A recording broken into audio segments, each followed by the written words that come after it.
அன்னைக்கு சரியா நவம்பர் 13, 2025 வட இந்திய மாநிலங்களில் முக்கியமான ஒரு மாநிலமாக பார்க்கப்படுற உத்தரப்பிரதேச மாநிலத்துடைய ஹமீர்பூர் மாவட்டத்தில் இருக்கிற ராம்னா அப்படின்ற ஒரு கிராமத்தில் தான் ரெண்டு இளைஞர்கள் காலை நேரத்தில் வழக்கம் போல யதார்த்தமா அந்த ஊரோடைய பைபாஸ் ரோட்ல நடந்து போய்கிட்டு இருக்காங்க. அப்படி அவங்க நடந்து போன நேரத்தில் திடீர்னு சாலை ஓரத்தில் இருக்கிற ஒரு புதர் நிறைந்த இடத்துக்கிட்ட நாய்கள் எல்லாமே குறைக்கிற மாதிரியான சத்தம் கேட்டிருக்கு.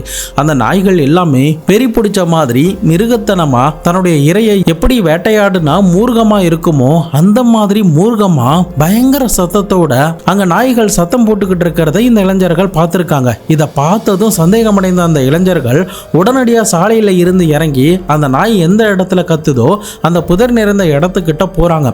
அங்க போயிட்டு அந்த நாய்களை விரட்டி விட்டுட்டு பார்க்கும்போது தான் அந்த இடத்துல உடம்புல ஒட்டு துணி கூட இல்லாம ஒரு பெண்ணுடைய சடலம் மர்மமான முறையில் அந்த இடத்துல இறந்து கிடக்கிறத பார்க்குறாங்க.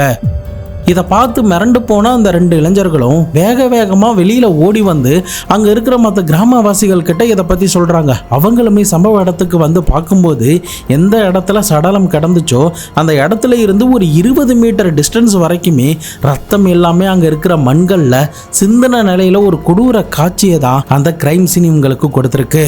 பதறி போன அந்த ஊர் மக்களும் உடனடியாக பக்கத்தில் இருக்கிற ஹமீர்பூர் போலீஸ் ஸ்டேஷனுக்கு தகவலை கொடுக்குறாங்க. அவங்களுமே சம்பவ இடத்துக்கு வந்து இறந்து கிடக்கிற அந்த பெண்ணுடைய சடலத்தை பார்க்கும்போது அந்த பொண்ணுக்கு ஒரு 25 இருந்து 30 வயசுக்குள்ள இருக்கலாம்னு சொல்றாங்க. அதே சமயம் ஃபாரன்சிக் ஆஃபீஸர்லாம் சம்பவ இடத்துக்கு வந்து அந்த பெண்ணுடைய சடலத்தை பார்க்கும்போது இவங்களுடைய முகம் அடையாளம் காணக்கூடாதுங்கிறதுக்காக கொடூரமான முறையில் அவங்களுடைய முகத்தை யாரோ சிதைச்சிருக்காங்க. இதை தவிர அவங்களுடைய உடம்புல பல இடங்கள்ல காயங்கள்லாம் காணப்படுது. முக்கியமா இவங்கள ரோட்ல இருந்து தரதரன்னு இந்த புதர் வழியா இழுத்துட்டு வந்த மாதிரி தான் தெரியுது அப்படின்னு ஒரு ஷாக்கிங்கான ரிப்போர்ட்டை ஃபாரன்சிக் ஆஃபீஸர் கொடுத்திருக்காங்க. போலீஸுக்கு இந்த பொண்ணு யாரு அப்படிங்கிறத ஐடென்டிஃபை பண்ணவே முடியல. அங்க இருக்கிற கிராமவாசிகள் கிட்டையும் இதை பத்தி கேட்கும்போது யாருமே இது தங்களுடைய கிராமத்தை சேர்ந்த பெண் இல்லைன்னு தான் சொல்றாங்க. இதனால கண்டிப்பா இந்த பொண்ணு வெளியூரை சேர்ந்தவங்களா தான் இருக்கணும். அதே சமயம் வெளியில எங்கேயாவது கொலை பண்ணிட்டு இந்த இடத்துல வந்து போட்டிருக்கலாமா, அப்படி இல்லைன்னா இந்த இடத்துல கொலை நடந்திருக்கலாமா அப்படின்ற சந்தேகத்தோட தான் இந்த வழக்குடைய விசாரணையை தீவிரப்படுத்த ஆரம்பிச்சிருக்காங்க. தொடர்ந்து அந்த மாவட்டத்துடைய எஸ்பி எல்லாம் சம்பவ இடத்துக்கு வந்து நேரில் பார்த்துட்டு இந்த வழக்கை விசாரிக்கிறதுக்காக 3 ஸ்பெஷல் டீமை ஃபார்ம் பண்ணியிருக்காங்க.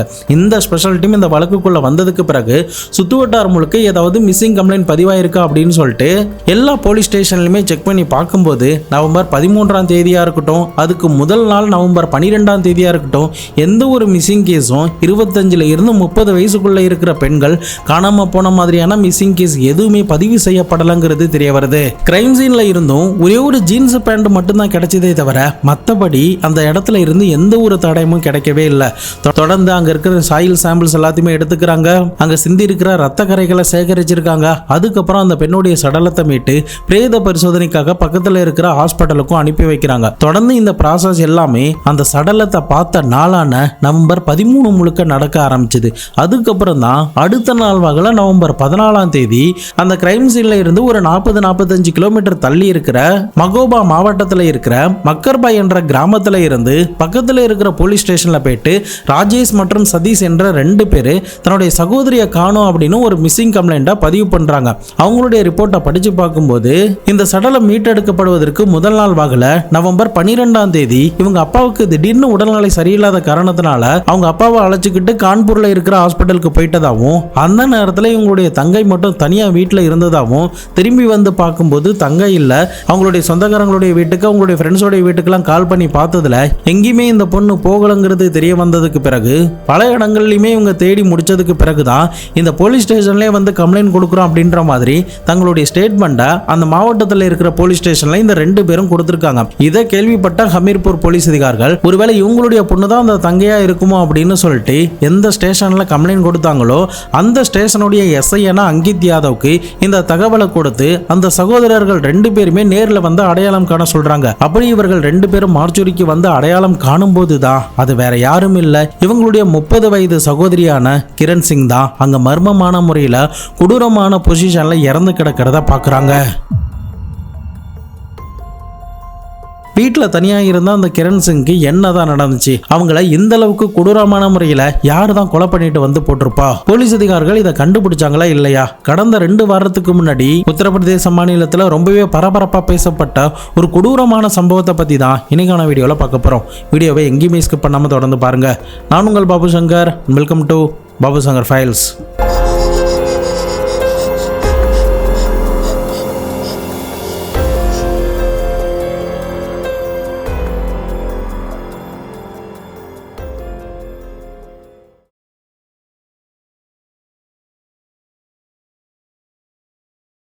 நம்ம சேனலில் வர வீடியோஸ்லாம் உங்களுக்கு பிடிச்சிருந்ததுன்னா மறக்காமல் லைக் பண்ணி பாருங்கள். அப்போ தான் உண்மையிலே கிரைம் ஜேர்னர் பார்க்குற எல்லாருக்குமே போய் ரெக்கமெண்டில் சேரும். அது எங்களுக்கு பெரிய சப்போர்ட்டாக இருக்கும். ஸோ மறக்காமல் எனக்காக இந்த லைக் மட்டும் பண்ணிவிடுங்க. அது கூட ஒவ்வொரு கேஸும் நீங்கள் பார்க்கும்போது அது சம்மந்தமாக உங்களுக்கு என்ன ஒப்பீனியன் தோணுதோ அதை கமெண்ட் பாக்ஸில் சொல்லுங்கள். கண்டிப்பாக நான் ரிப்ளை பண்ணுறேன்.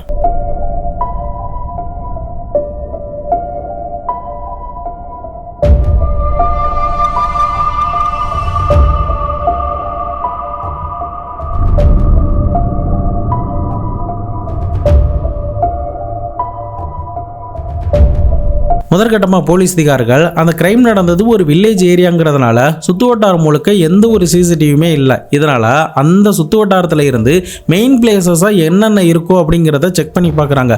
அப்படி செக் பண்ணி பார்த்ததில் அதிர்ஷ்டவசமாக ஒரு மார்க்கெட் ஒன்று அந்த இடத்துல இருக்குது. அதே சமயம் கொஞ்சம் தூரத்திலே கிராமங்கள்லாம் இருக்குது. அங்கே ஏதாவது சிசிடிவிகள்லாம் இருக்கா அப்படின்னு ஒரு டீம் செக் பண்ண ஆரம்பிக்குது. இன்னொரு டீம் அந்த மார்க்கெட்டில் இருக்கிற எல்லா சிசிடிவியுமே செக் பண்ணி பார்க்குறாங்க. அதே சமயம் அந்த கிரைம் நடந்த அந்த கிராமத்தில் நள்ளிரவு 12 மணி வரைக்கும் கிராமவாசிகள் எல்லாருமே முழிச்சிருந்ததாகவும், ஒருவேளை புதுசாக ஏதாவது காரோ ஆள் நடமாட்டமோ நடந்திருந்தா கண்டிப்பாக எங்களுக்கு தெரிஞ்சிருக்க வாய்ப்பு இருக்கு அப்படின்ற மாதிரி தான் போலீஸ் கிட்ட அந்த கிராமவாசிகள் சொல்லி இருந்திருக்காங்க. ஸோ இதனால போலீஸ் என்ன நினைக்கிறாங்கன்னா, அப்போ கண்டிப்பா கில்லர் 12 மணிக்கு மேலே தான் இந்த கிராமத்துக்குள்ளேயே என்ட்ரி ஆகி இந்த பொண்ணுடைய சடலத்தை இங்கே போட்டு போயிருக்கணும் அப்படின்னு முடிவு பண்ணி 12 மணிக்கு மேலே இருக்கிற சிசிடிவி காட்சிகள் எல்லாத்தையுமே சுற்று வட்டாரம் முழுக்க இருக்கிற இடங்கள்ல இருந்து கலெக்ட் பண்ணி ஒன்றா செக் பண்ண ஆரம்பிக்கிறாங்க. அதுவும் இந்த கிரைம் சீனுக்கு வரக்கூடிய பாதைகள்லாம் எந்தெந்த டைரக்ஷன்ல இருக்கோ அந்தந்த டைரக்ஷன்ல நியர்பைல என்ன இடம் ஃபேமஸா இருக்கோ அந்த இடத்துல இருக்கிற சிசிடிவி காட்சிகள் எல்லாத்தையுமே கலெக்ட் பண்ணி ஒன்று விடாம இந்த ஸ்பெஷல் டீம் பல மணி நேரம் மெனக்கட்டி இன்ச்சு பை இன்ச்சா பார்க்க ஆரம்பிச்சாங்க. இந்த ப்ராசஸ்லாம் ஒரு பக்கம் நடந்துகிட்டு இருந்த நேரத்தில் இன்னொரு பக்கம் இந்த பொண்ணு யாரு, எதுக்காக இவங்க கொலை செய்யப்பட்டாங்க, இவங்களுக்கு ஏதாவது எதிரிகள் இருக்காங்களா, ஏன் இங்க வந்தாங்க, எதனால அன்னைக்கு அவங்க அப்பாவுக்கு உடம்பு சரியில்லைன்னு தெரிஞ்சும் அவங்க ஏன் ஹாஸ்பிட்டலுக்கு போகல, அவங்க மட்டும் வீட்டில் தனியாக இருப்பதற்கான காரணம் என்ன அப்படின்ற எல்லாத்தையுமே துருவி போலீஸ் அதிகாரிகள் விசாரிக்க ஆரம்பிச்சாங்க. அப்படி விசாரணை பண்ணதன் மூலமா அதே ஹமீர்பூர் மாவட்டத்தை சேர்ந்த லால்பூர் பகுதியில் வாழ்ந்து கொண்டிருக்கிற சிஆர்பிஎஃப் ஆபீசரான வினோத் சிங் என்பவர் கூட 2023 பிப்ரவரி 22ஆம் தேதி திருமணம் ஆயிருந்திருக்கு. ஆரம்பத்தில் அவங்களுடைய திருமண வாழ்க்கை நல்லா தொடங்கியிருக்கு. வினோத்துடைய வீட்டுக்கு போயிட்டு அவங்களுடைய வாழ்க்கை நல்லா தான் ஆரம்பிச்சிருக்கு. ஆனால் கொஞ்ச நாட்கள்லேயே தன்னுடைய அப்பா அம்மாவுடைய வீட்டுக்கே வந்திருக்காங்க. அதுக்கான காரணம் என்ன அப்படிங்கிறது போக போக உங்களுக்கே புரிய வரும். அதுக்கப்புறம் தன்னுடைய அப்பா அம்மாவுடைய வீட்டுக்கு வந்ததுக்கு பிறகு அந்த வீட்டில் இவங்களுடைய சகோதரர்களான ராஜேஷ் மற்றும் சதீஷ் மற்றும் அவங்களுடைய அப்பா கூட தான் இந்த பெண்மணி அந்த வீட்டில் வாழ்ந்துகிட்டு வராங்க. இந்த நேரத்தில் தான் நவம்பர் 12ஆம் தேதி திடீர்னு இவங்க அப்பாவுக்கு உடல்நிலை பயங்கரமா முடியாம போயிருந்திருக்கு. இதனால இந்த சகோதரர்கள் 2 பேரும் அந்த அப்பாவை அழைச்சிக்கிட்டு கான்பூர்ல இருக்கிற ஒரு பெரிய ஹாஸ்பிட்டலுக்கு போயிருக்காங்க. பட் அன்னைக்கு இந்த பொண்ணு ஏன் அந்த ஹாஸ்பிட்டலுக்கு போகல அப்படின்னு சொல்லி விசாரணை பண்ணும்போது தான் தன்னுடைய கணவருக்கு எதிராகவும் தன்னுடைய மாமனார் மாமியாருக்கு எதிராகவும் இந்த பொண்ணு வரதட்சணை கொடுமை தடுப்பு சட்டத்தின் கீழே வழக்கு பதிவு பண்ணியிருக்காங்கிறது தெரிய வர ஆரம்பிச்சது. உடனடியா அந்த கேஸ் என்ன, இவங்களுக்கும் இவங்களுடைய மாமியார் வீட்டுக்கும் என்ன பிரச்சனை அப்படின்னு சொல்லி விசாரணை பண்ணும்போது தான் ஒரு சில விஷயங்கள் எல்லாமே தெரிய வர ஆரம்பிச்சது. திருமணமான ஆரம்பத்தில் இந்த கணவன் மனைவிக்குள்ள எந்த பிரச்சனையுமே இல்லை. ஆனால் நாளாக இந்த வினோத் சிங் அப்படின்றவர் ஒரு கவர்மெண்ட் எம்ப்ளாயிங்கிறதுனால தன்னுடைய தகுதிக்கு ஏற்ற மாதிரியான எந்த ஒரு பொருட்களுமே இந்த பொண்ணு வீட்டு சைடில் இருந்து கொடுக்கவே இல்லைன்னு சொல்லி 2 லட்சம் ரூபாய் பணமும் ஒரு காரையுமே இவர் கேட்டிருந்திருக்காரு. ஸோ இதன் காரணமாக நாளாக இவங்களுக்குள்ள பிரச்சனைகள் அதிகரிச்சுக்கிட்டே போகுது. அடிக்கடி கணவன் மனைவிக்குள்ள சண்டைகள் நீடிச்சுக்கிட்டே போகுது. இன்னொரு பக்கம் மாமனார் மாமியார் கூடயுமே இந்த பொண்ணுக்கு பயங்கரமான சண்டைகள் ஏற்பட ஆரம்பிச்சது. இப்படி தொடர்ந்து நாட்கள் போய்கிட்டே இருந்த நேரத்துல தான் 2024 ஜனவரி மாசத்துல இவங்க சாப்பிட்ட சாப்பாடுல ஏதோ பாய்சன் கலந்துட்டதாகவும் அதனால இவங்க பயங்கரமா உடல்நிலை சரியில்லாம போயிட்டதுனாலையும் இதுக்கப்புறம் இவங்க கூட வாழ முடியாது அப்படின்னு சொல்லிட்டு இந்த பொண்ணு தன்னுடைய அப்பா அம்மாவுடைய வீட்டுக்கே வந்திருக்காங்க. பட் வந்தது மட்டும் இல்லாம அதே வருஷத்துல பக்கத்துல இருக்கிற போலீஸ் ஸ்டேஷன்ல போயிட்டு வரதட்சணை கொடுமை தடுப்பு சட்டத்தின் கீழே தன்னுடைய கணவர், தன்னுடைய மாமனார் மாமியார் மற்றும் தன்னுடைய கணவருடைய தம்பியான சந்தீப் மேலையுமே ஒரு கேஸை போட்டிருந்திருக்காங்க. முக்கியமா இந்த சந்தீப் மேல என்ன ஒரு கேஸ் போட்டிருந்திருக்காங்கன்னா, தாங்கிட்ட இவர் தவறா நடக்க முயற்சி பண்ணதாகவும் தன்னை அடிக்கடி துன்புறுத்திக்கிட்டே இருந்தாரு அப்படின்னு சொல்லி ஒரு வழக்கை தன்னுடைய கணவருடைய தம்பி மேல போட்டிருந்திருக்காங்க. இந்த வழக்குக்காக தான் இவங்க அடிக்கடி போலீஸ் ஸ்டேஷனுக்கும் கோர்ட்டுக்கும் போய்கிட்டு வந்திருக்காங்க. சம்பவம் நடந்த நாளான நவம்பர் 12ஆம் தேதி கூட அப்பாவுக்கு பயங்கரமா உடல்நிலை சரியில்லாம இருந்தாலும் கூட இவங்க கோர்ட்டுக்கு கண்டிப்பா போக வேண்டிய சிச்சுவேஷன் இருந்ததுனால தான் இவங்க கோர்ட்டுக்கு போயிருக்காங்க. இவங்களுடைய சகோதரர்கள் 2 பேரும் இந்த அப்பாவை அழைச்சிக்கிட்டு ஹாஸ்பிட்டலுக்கு போயிட்டாங்க. அதுக்கப்புறம் இந்த ராஜேஷும் சதீஷும் ஈவினிங் நேரத்தில் கால் பண்ணி பார்க்குறாங்க. பட் அந்த நேரத்தில் கிரண் கிட்ட இருந்து எந்த ஒரு ரெஸ்பான்ஸும் இல்லை. கொஞ்ச நேரம் கழிச்சு அவங்களுடைய மொபைலுமே சுவிட்ச் ஆஃப்னு வந்திருக்கு. சரி, சார்ஜ் இல்லாமல் இருக்கலாம் அப்படின்னு நினச்சா அவங்க 2 பேரும் அதை பற்றி பெருசாக கண்டுக்கவே இல்லை. அடுத்த நாளும் கால் பண்ணி பார்த்துருக்காங்க, மொபைல் சுவிட்ச் ஆஃப்னு தான் வந்திருக்கு. சரி, நேரில் போய் பார்த்துக்கலாம் அப்படின்னு சொல்லிட்டு அதற்கு அடுத்த நாள் நவம்பர் 14ஆம் தேதி வீட்டுக்கு வந்து பார்க்கும்போது தான் வீட்டில் அவங்களுடைய தங்கச்சி இல்லை. இதனால இந்த தங்கையுடைய கேஸை விசாரணை பண்ணிக்கிட்டு இருக்கிற ஒன் ஆஃப் த போலீஸ் ஆஃபீஸரான எஸ்ஐ அன்கித் யாதவுக்கு கால் பண்ணி என்னுடைய தங்கை உங்க ஸ்டேஷனுக்கு வந்திருக்காங்களா இல்லையாங்கிற மாதிரி கேட்டிருந்திருக்காரு. பட் அந்த நேரத்தில் அவர் என்ன சொல்றாரு, இல்லையே நான் அவங்க கிட்ட பேசி 2-3 நாட்கள் ஆகுது, அவங்க இங்க எதுவுமே வரவே இல்லையே, எதுவுமே இன்ஃபார்ம் பண்ணவே இல்லையே அப்படின்ற மாதிரி சொல்லியிருந்திருக்காங்க. அதன் அடிப்படையில் தொடர்ந்து இவங்க பல இடங்கள்ல தேடி பார்க்குறாங்க.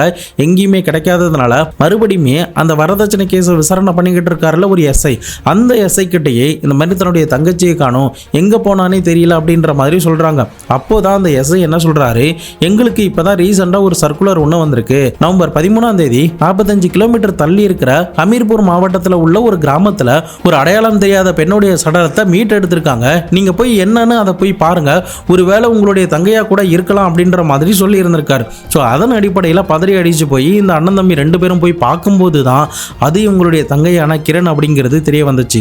ஸோ இந்த டீட்டெயில் எல்லாத்தையுமே இந்த கிரணுடைய வழக்கை விசாரணை பண்ணிக்கிட்டு இருக்கிற போலீஸ் அதிகாரிகள் இந்த சகோதரர் மூலியமா தெரிஞ்சுக்கிட்டு இந்த பொண்ணுடைய மாமனார் மாமியார் வீட்டு சைடில் தான் முழுக்க சந்தேகப்பட்டு அவங்கள போய் விசாரிக்க ஆரம்பிச்சாங்க. அப்படி விசாரணை பண்ணதுல சம்பவம் நடந்த அன்னைக்கு நீங்க எங்க இருந்தீங்க, யார்கிட்டலாம் கால் பேசுனீங்க அப்படின்ற முதற்கொண்டு எல்லாமே கிராஸ் வெரிஃபிகேஷன் பண்ணி பார்க்கப்படுது. அப்போ அவங்க என்ன சொல்றாங்கன்னா, சார் எங்களுக்குள்ள சண்டைகள் இருந்ததெல்லாம் உண்மைதான், ஆனா கொலை பண்ற அளவுக்கு நாங்க ஒன்றும் கொடூரர்கள் கிடையாது. அதே சமயம் பீகார்ல இப்போதைக்கு எலெக்ஷன் நடந்துகிட்டு இருக்கிறதுனால என்னுடைய மகனுக்கு அந்த நேரத்தில் டியூட்டி போட்டிருந்தாங்க, நீங்க வேணும்னா கிராஸ் வெரிஃபிகேஷன் பண்ணி பார்த்துக்கோங்க அப்படின்னு சொல்லியிருக்காங்க. ஸோ போலீஸுமே அவங்க சொல்றதுல ஏதோ உண்மை இருக்கிற மாதிரி தெரிய வர ஆரம்பிச்சு அது எல்லாத்தையுமே கிராஸ் செக் பண்ணி பார்க்கும்போது எல்லாமே பர்ஃபெக்டா இருந்திருக்கு. இவங்க மேல எந்த ஒரு சந்தேகமும் போலீஸ் அதிகாரிகளுக்கு வரவே இல்லை. இதை விட இன்னொரு முக்கியமான தகவல் அந்த ஊர்ல போயிட்டு விசாரணை பண்ணப்பதான் தெரிய வந்துச்சு. அதுல அந்த ஊர் மக்கள்லாம் என்ன சொல்றாங்கன்னா, சார் இந்த பொண்ணு கொடுத்த மாதிரி வரதட்சணை கொடுமையெல்லாம் இந்த குடும்பம் பண்ணவே இல்லை, அதுக்கு பதிலா உண்மையான பிரச்சனை என்னங்கிறத நான் சொல்றேன்னு ஒரு ஆள் போலீஸ் கிட்ட எல்லாத்தையுமே சொல்லியிருக்காரு. இறந்து போன இந்த கிரண் இந்த வீட்டுக்கு வந்ததுக்கு பிறகு ஆரம்பத்துல நல்லபடியாக தான் இந்த லைஃபை தொடங்க ஆரம்பிச்சா. ஆனா நாளாக இவன் சோசியல் மீடியால ரீல்ஸ் ஷார்ட்ஸ் எல்லாம் போட ஆரம்பிச்சிட்டான். இதை பார்த்து உள்ளூர் மக்கள் எல்லாருமே பயங்கரமா அவங்களுடைய குடும்பத்துக்கிட்ட என்ன இது அப்படின்னு கேவலமா பேச ஆரம்பிச்சிட்டாங்க. இதை கேட்க போக்கிதான் இந்த 2 குடும்பத்துக்குள்ளேயும் சண்டை வந்துச்சு. அதனாலதான் கிரண் கோச்சுக்கிட்டு தன்னுடைய அப்பா வீட்டுக்கு போயிட்டாங்க. பட் அங்க போனவங்க தான் மேல எந்த ஒரு பழியும் வந்துடக்கூடாதுங்கிறதுக்காக இவங்க மேல ஒரு பொய்யான டவுரி கேஸை போட்டிருக்காங்க அப்படின்ற மாதிரி சில டீட்டெயில்ஸை இறந்து போன கிரணுடைய மாமியார் வீட்டு சைடில் இருக்கிற ஊர்வாசிகள் சொல்லி இருந்திருக்காங்க. ஸோ இதை எல்லாத்தையுமே கேட்டு விசாரணை பண்ணதன் மூலியமா கண்டிப்பா இவங்க கொலை பண்ணியிருக்க சான்ஸ் இல்லை, வேற ஒரு ஆள் யாரோ இருக்காங்க, அவங்க யாருங்கிறத நம்ம கண்டுபிடிச்சாகணும் அப்படின்னு சொல்லிட்டு இந்த கிரணுடைய சிடிஆர் ரிப்போர்ட் எல்லாத்தையுமே செக் பண்ணி பார்க்குறாங்க. அப்படி செக் பண்ணி பார்த்ததுல கடந்த 1.5 மாசத்துல அடிக்கடி ஒரே நம்பருக்கு தான் கால் போயிருந்திருக்கு. அதுவும் இந்த கிரணுடைய டவுரி கேஸை விசாரணை பண்ணிக்கிட்டு இருக்கிற எஸ்ஐயான அங்கித் யாதவ் கிட்ட தான். ஸோ கேஸ் நடக்கிறதுனால அடிக்கடி இவங்க பேசிக்கிட்டு இருக்கிற சான்ஸ் இருக்கு அப்படின்னு நினைச்சு போலீஸ் அதிகாரிகள் அதை பத்தி பெருசா கண்டுக்கவே இல்லை. இன்னொரு பக்கம் அந்த ஏரியாவில் இருக்கிற சிசிடிவிலாம் செக் பண்ணிக்கிட்டு வந்தாங்கன்னு சொன்னல, அப்படி செக் பண்ணி பார்த்ததுல சரியா நள்ளிரவு 1:14க்கு ஒரு மாருதி சுசுகி கார் சடலம் கிடந்த கிராமத்தோடைய ரோட்டு கிட்ட என்ட்ரி ஆகிறத பார்க்க முடிஞ்சிருக்கு. அதுக்கப்புறம் அதே கார் சரியா 35 நிமிஷம் கழிச்சு 1:50க்குலாம் ரிட்டர்ன் ஆகி போகுது. அதுவும் பக்கத்துல இருக்கிற ஒரு பெட்ரோல் பங்க் போயிட்டு 700 ரூபாய்க்கு பெட்ரோல் ஃபில் பண்ணப்பட்டிருக்கு அப்படிங்கிறதையும் கண்டுபிடிச்சாங்க. அதுக்கப்புறம் அந்த காரோடைய ரெஜிஸ்ட்ரேஷன் நம்பரை செக் பண்ணி பார்க்கும்போது அது இந்த கிரணுடைய ஊரை சேர்ந்த தேவேந்திரகுமார் என்பவருடைய கார் காருங்கிறது தெரிய வந்துச்சு. உடனடியாக தேவேந்திரகுமார் கிட்ட போயிட்டு விசாரணை பண்ணும்போது, சார் இது என்னுடைய கார் தான், ஆனா சம்பவம் நடந்ததா சொல்லப்பட்ட இந்த நவம்பர் 12ஆம் தேதி நான் இந்த காரை ஓட்டவே இல்லை. இந்த காரை என்னுடைய நண்பரான இந்த பக்கத்து ஸ்டேஷன்ல எஸ்ஐயா வேலை பார்த்துக்கிட்டு இருக்கிற அன்கித் யாதவ் தான் என்கிட்ட இருந்து வாங்கிட்டு போனாரு. எனக்கு ஒரு மேரேஜ் இருக்கு, நான் அந்த மேரேஜுக்கு போகணும், அதனால எனக்கு கார் கொடுன்னு கேட்டாரு. நானுமே என்னுடைய காரை கொடுத்தேன். அடுத்த நாளும் அவருடைய வேலைகள் எல்லாம் முடிச்சுட்டு என்கிட்ட வந்து காரை கொடுத்துட்டாரு. மற்றபடி எனக்கும் இதுக்கு எந்த சம்பந்தமும் இல்லை அப்படின்னு போலீஸ் கிட்ட இந்த ஸ்டேட்மெண்ட்டை கொடுத்துருக்காரு. இதன் காரணமா உடனடியாக இந்த எஸ்ஐ அன்கித் யாதவ் போய் அரெஸ்ட் பண்ணாம அன்கித் யாதவுடைய சிடிஆர் ரிப்போர்ட் எல்லாத்தையுமே செக் பண்ணி பார்க்குறாங்க. அப்படி செக் பண்ணி பார்த்ததுல இந்த கிரண் கிட்ட தான் இவங்க அடிக்கடி பேசிக்கிட்டு இருக்காங்க. அதுவும் கடந்த 1.5 மாசத்துல தான் அடிக்கடி இவங்க பேசி இருந்திருக்காங்க. சாதாரணமா இப்போ ஒரு கேஸை ஒரு ஆள் விசாரணை பண்றாங்கன்னா எதுக்காக பர்சனல் நம்பர்ல இருந்து இவங்க இந்த மாதிரி எல்லாம் பேசணும்? அப்படியே பேசினாலும் 1-2 கால் தானே பேசியிருக்க முடியும். ஒரு நாளைக்கு 100ல இருந்து 150 கால்லாம் பேசியிருக்காங்களே. சம்பவம் நடந்த நாளான நவம்பர் 12ஆம் தேதி கூட 15 ஃபோன் கால் கிட்ட இவங்க கிட்ட இருந்து போயிருக்கு. ஆனா கிரணுடைய சகோதரர்கள் கிட்ட நான் இந்த கிரண் கிட்ட பேசி ரொம்ப நாட்கள் ஆகுது அப்படின்ற மாதிரி சொல்லி இருந்திருக்காரு. ஸோ அப்ப கண்டிப்பா இவர் ஏதோ இதுல இன்வால்வ் ஆயிருக்காரு அப்படின்னு சந்தேகப்பட்டு ஸோ அதனால எப்படியாவது இந்த அன்கித் யாதவ் பிடிச்சிடணும்னு சொல்லிட்டு அவங்களுடைய குவார்டர்ஸ்ல போய் செக் பண்ணி பார்க்கும்போது அங்க அவர் இல்லவே இல்லை. ஸோ இதனால அவர் வர வரைக்கும் போலீஸ் அதிகாரிகள் காத்துக்கிட்டு இருக்காங்க. அடுத்த 2 நாட்கள் கழித்து நவம்பர் 16ஆம் தேதி தான் இந்த அன்கித் யாதவ் அந்த குவார்டர்ஸுக்கு வந்திருக்காரு. அந்த நேரத்தில் போலீஸ் அதிகாரிகள் அவரை கைது பண்ணி கஸ்டடியில் எடுத்து விசாரணை பண்ணும்போது தான் அன்னைக்கு கிரணுக்கு என்ன நடந்துச்சு அப்படின்ற கம்ப்ளீட்டான விஷயம் எல்லாத்தையுமே எஸ்ஐயா வேலை பார்த்துக்கிட்டு இருக்கிற, அதுவும் 2 வருஷத்துக்கு முன்னாடி எஸ்ஐயா ஜாயின் பண்ண இந்த அன்கித் யாதவ் முழு விவரத்தையுமே ஒன்று விடாமல் சொல்லியிருந்திருக்கான். 2023 தான் இந்த அன்கித் யாதவ் எஸ்ஐயா இருந்திருக்கான். அதுக்கப்புறம் இந்த மகோபா மாவட்டத்தில் இருக்கிற ஒரு போலீஸ் ஸ்டேஷனுக்கு சப் இன்ஸ்பெக்டரா வந்த கையோட இந்த கிரணுடைய கேஸை இவனாவே பர்சனலா எடுத்து விசாரிக்க ஆரம்பிச்சான். அந்த நேரத்தில் இவன் பயங்கரமா கிரணுக்காக மெனக்கட்டி இந்த விஷயங்கள்லாம் பண்றதுனால முழுக்க இந்த கிரணுக்கு அவன் மேல ஒரு அட்ராக்ஷன் ஏற்பட ஆரம்பிக்குது. இதன் காரணமா 2 பேரும் அடிக்கடி கால் பேசிக்கிட்டே இருக்காங்க. அந்த கால் ஒரு கட்டத்தில் ஃப்ரெண்ட்ஷிப்பா மாறுது, அது ஒரு கட்டத்தில் காதலா மாறி அடிக்கடி இவங்க வெளியில போகக்கூடிய ஒரு சுச்சுவேஷனையும் கிரியேட் பண்ண ஆரம்பிச்சுது. அதே சமயம் டியூட்டி நேரத்தில் எனக்கு கால் பண்ணாதுன்னு அன்கித் சொன்னாலும் கிரண் அதை எதையுமே கேட்காம அவன் மேல பைத்தியம் பிடிச்ச மாதிரி தொடர்ந்து ஃபோன் காலாவே பண்ணிக்கிட்டு இருக்காங்க. இது எல்லாத்தையுமே பார்த்து இவனுடைய சீனியர் பயங்கரமா இந்த அன்கித் யாதவ் திட்டி விட்டுருக்காங்க. இதனால கிரணுடைய டார்ச்சர் நாளுக்கு நாள் அதிகரிச்சுக்கிட்டே போறதுனால அவருடைய நம்பரை பிளாக் பண்ணியிருக்காரு. இன்னொரு பக்கம் கிரணுக்கு இவரை எப்படியாவது கல்யாணம் பண்ணி ஆகணும் அப்படின்ற ஒரு எண்ணம் தோண ஆரம்பிச்சு இந்த அன்கித் யாதவ் தொடர்ந்து ஃபோர்ஸ் பண்ணிக்கிட்டே இருந்திருக்கா. இவனுக்குமே விருப்பம் இருந்தாலும் இப்பதான் டியூட்டியில ஜாயின் பண்ணியிருக்கோம், இந்த கேஸ்லாம் முடிஞ்சதுக்கு அப்புறம் வேணா பார்க்கலாம் அப்படின்ற மாதிரி தான் சொல்லி இருந்திருக்கா. ஆனாலுமே இந்த பொண்ணு விடாம தொடர்ந்து ஒரு சைக்கோ மாதிரி அவன் டியூட்டிலேயே இருந்தாலுமே அவனுக்கு கால் பண்ணி டார்ச்சர் பண்ணிக்கிட்டே இருந்திருக்கா. ஸோ இது எல்லாமே இவனுக்கு ஒரு கட்டத்தில் வெறுப்பை கிளப்ப ஆரம்பிச்சு அந்த பொண்ணுடைய நம்பரை பிளாக் பண்ணி நீண்ட நாட்கள் வரைக்கும் பேசாமலே இருந்திருக்கான். ஆனாலுமே இந்த பொண்ணு வேற ஒரு நம்பர்ல இருந்து கால் பண்ணி அவனை டார்ச்சர் பண்ணிக்கிட்டே தான் இருந்திருக்கா. ஸோ இப்படி இவளுடைய டார்ச்சர் நாளுக்கு நாள் அதிகமாக இவன் நல்லா டியூட்டியுமே பார்க்க முடியாம ஒரு மென்டல் டார்ச்சருக்கு உள்ளாக்கப்படுறான். இந்த நேரத்தில் தான் நவம்பர் 12, 2025 அன்னைக்கு கிரணுடைய அப்பாவுக்கு உடல்நிலை சரியில்லாம போயிடுது. அப்போன்னு பார்த்தா அவங்க சகோதரர்கள் 2 பேரும் அந்த அப்பாவை அழைச்சிட்டு கான்பூர் ஹாஸ்பிட்டலுக்கு போயிடுறாங்க. இப்போ நம்ம தனியாக தான் இருக்கோம் அப்படிங்கிறத தெரிஞ்சுக்கிட்ட கிரண் நம்ம எங்கேயாவது லாங் ரைடு போகலாமா அப்படின்ற மாதிரி கேட்டிருந்திருக்கா. ஸோ அதன் அடிப்படையில் தான் இந்த அன்கித் யாதவும் தன்னுடைய நண்பனான தேவேந்திரகுமார் கிட்ட நான் ஒரு மேரேஜுக்கு போகிறேன், எனக்கு கார் வேணும்னு சொல்லி வாங்கி கொண்டு இந்த கிரணை அழைச்சிக்கிட்டு ஒரு லாங் ரைடு போயிருந்திருக்கா. ஆனால் இந்த கிரண் அந்த நேரத்திலுமே பயங்கரமாக சண்டை போட ஆரம்பிச்சிருக்கா.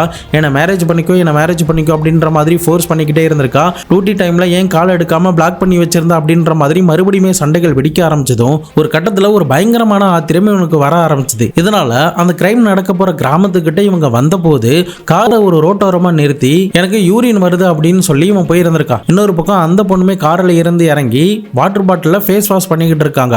அப்போ எதிர்பாராத விதமா டிக்கியில இருக்கிற ஜாக்கிக்கு பயன்படுத்தக்கூடிய ஒரு ராடை எடுத்து கொடூரமான முறையில் அந்த பொண்ணுடைய தலையிலேயே அடிச்சிருந்திருக்கான். அதுக்கப்புறம் விடாம தொடர்ந்து பயங்கரமா அடிச்சு பக்கத்துல இருக்கிற ஒரு பெரிய கல்லால அந்த பொண்ணுடைய முகத்திலேயே அடிச்சு துடிக்க வெறிகொண்ட மிருகம் மாதிரி அந்த பொண்ணை அடிச்சே கொலை பண்ணி இருந்திருக்கான். அதுக்கப்புறம் தரன்னு அந்த ரோட்ல இருந்து இழுத்துட்டு புதர் நிறைந்த இடத்துல போட்டிருக்கான். அவங்களுடைய ட்ரெஸ் எல்லாத்தையுமே கழட்டி வேற ஒரு இடத்துல தூக்கி போட்டிருக்கான். இன்னொரு பக்கம் அந்த பொண்ணுடைய முகம் இன்னும் அடையாளம் தெரிஞ்சிடக்கூடாதுங்கிறதுக்காக கல்லை எடுத்து இன்னும் கொடூரமான முறையில அந்த பொண்ணுடைய முகத்தையே சதைச்சு விட்டுருக்கான். அதன் பிறகு ரத்தக்கரை படிந்த இவனுடைய ட்ரெஸ் எல்லாத்தையுமே வேற ஒரு இடத்துல தூக்கி தூக்கி போட்டிருக்கான். அதுக்கப்புறம் பெட்ரோல் ஃபில் பண்ணிட்டு அடுத்த நாள் காரை கொடுப்பதற்காக தேவேந்திரகுமாருக்கு கால் பண்ணியிருக்கான்.